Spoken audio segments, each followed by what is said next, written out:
Assembly में वजीर पुन्नम प्रभाकर ने ऐलान किया कि जैनूर आरटीसी बस डिपो के क़याम के लिए हुकूमत ने 4 करोड़ रुपए मंजूर किए हैं, जिनमें से पहली किस्त के तौर पर 1.20 करोड़ रुपए जारी किए गए। पुन्नम प्रभाकर ने कहा कि आरटीसी की तरक्की के लिए नई बसें खरीदी जा रही है, जबकि 15 साल पुरानी बसों को स्क्रैप किया जा रहा है।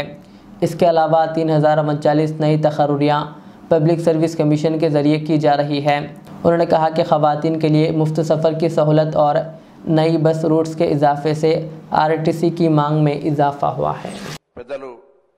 చెన్నూరు శాసనసభ్యులు అడిగినట్టుగా వారి బస్ డిపోకు సంబంధించి గతంలోనే డిఎంఎఫ్టీ కింద ఫండ్స్ ఇచ్చిన ప్రాసెస్ ఉంది. కోర్టు స్టే వెకెట్ చేయడానికి కూడా మా డిపార్ట్మెంట్ మరొకసారి దాన్ని పునఃసమీక్షించమని కోరుతూ తొందరలోనే కోర్టు స్టే వెకెట్ కాగానే బస్ డిపో నిర్మాణం చేస్తామని చెప్తూ నూతన బస్సు రూట్లకు సంబంధించి వారు ప్రస్తావించారు. వారి దగ్గర లిఖితపూర్వకంగా తీసుకొని వాటన్నింటినీ పరిశీలించి ఆర్టీసీ బస్సులో ఏర్పాటు చేస్తారు. అధ్యక్ష మనం చూస్తూ ఆర్టీసీకి సంబంధించి 2-3 అంశాలుగా ఈరోజు ఆర్టీసీ 1958లో పెట్టిన తర్వాత అధ్యక్ష తెలంగాణలో మనం 2014 బైఫర్కేట్ అయిన తర్వాత ఆనాడు 58,000 మంది ఉద్యోగస్తుల సంఖ్య ఉంటే ఇప్పుడు మేము 2023 డిసెంబర్కి వచ్చే నాటికి 40,000 మంది ఉద్యోగస్తులు అయిపోయినారు అధ్యక్ష. దాని తర్వాత బస్సుల సంఖ్య కూడా అప్పటికొక కరోనా కావచ్చు సమ్మె సందర్భం లోపల బస్సుల సంఖ్య తగ్గించినారు.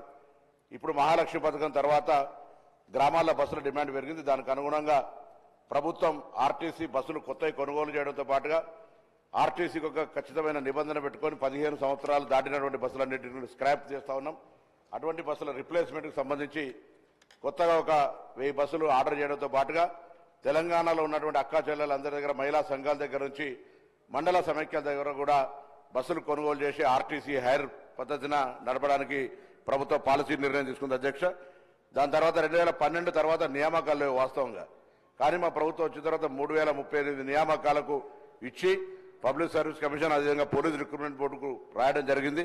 వాటన్నిటికి సంబంధించిన నియామకాలు కూడా జరుగుతా ఉన్నాయి అధ్యక్ష. దీంతో పాటుగా 600 ఎందుకంటే ఆర్టీసీ ప్రజా సంస్థ కాబట్టి ఆర్టీసీకి సంబంధించినటువంటి ప్రగతి రావాలంటే అందరూ కూడా సభ్యులు సభ సహకారం అవసరం కాబట్టి ఒక చిన్న బ్రీఫ్ చెప్తా ఉన్నాను. ఈ సందర్భంగా ఆర్టీసీకి సంబంధించి కూడా ఏరియర్ బ్యాండ్స్ అన్ని కూడా 280 కోట్లు ఇచ్చాం.